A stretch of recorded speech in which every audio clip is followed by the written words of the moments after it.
بسم اللہ الرحمن الرحیم۔ السلام علیکم ورحمۃ اللہ وبرکاتہ۔ ڈیلی محمد چینل کی طرف سے آج میں اپنے دوستوں کو سیدنا ابن عباس رضی اللہ تعالی عنہ کا ایک فرمان بتاؤں گا۔ اس سے پہلے میں اپنے تمام دوستوں سے گزارش کروں گا کہ اس ویڈیو کو آپ نے آگے زیادہ سے زیادہ شیئر کرنا ہے۔ تو شروع کرتے ہیں۔ بسم اللہ الرحمن الرحیم۔ سیدنا ابن عباس رضی اللہ تعالی عنہ کا بیان ہے، حضرت عمر کا اسلام لانا اسلام کی فتح، عمر رضی اللہ تعالی عنہ کی ہجرت اہل اسلام کی مدد اور حضرت عمر کی خلافت مسلمانوں کے لیے رحمت تھی۔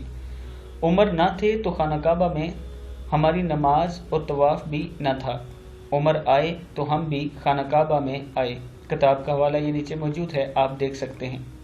پھر سن لیں، سیدنا ابن عباس کا بیان ہے، حضرت عمر رضی اللہ تعالی عنہ کا اسلام لانا اسلام کی فتح، حضرت عمر رضی اللہ تعالی عنہ کی ہجرت اہل اسلام کی مدد اور عمر رضی اللہ تعالی عنہ کی خلافت مسلمانوں کے لیے رحمت ہے۔ حضرت عمر نہ تھے تو خانہ کعبہ میں ہماری نماز اور طواف بھی نہ تھا، حضرت عمر آئے تو ہم بھی خانہ کعبہ میں آئے۔ کتاب کا حوالہ یہ نیچے موجود ہے، آپ دیکھ سکتے ہیں۔ اس ویڈیو کو بھی آپ دوستوں نے آگے ضرور شیئر کرنا ہے۔ السلام علیکم ورحمۃ اللہ وبرکاتہ۔